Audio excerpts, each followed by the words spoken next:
What's up, Dance Universe? This is Coach Eljan Zian, and I'm one of the star choreographers. For this episode, ang napunta sa aking duo ay si Patrick and Kakay, and ang napunta sa aming style is contemporary with a twist, sayaw sa bangko.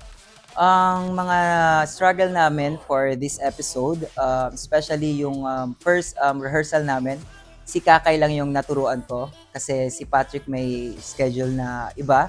So, isang struggle yun kasi hindi sila kompleto, pero, kasi duo dapat sila, and sayaw sa bangko, partnerings talaga yon. So, kailangan magawa siya ng perfect kasi nga, konting mali lang, babagsak yung isa. We're thankful kasi may kasama kaming expert sa sayaw sa bangko. So, lagi ko naman sinasabi sa dalawa na kailangan nilang ayusin yung lines nila pagka contemporary yung napunta sa kanila or either jazz.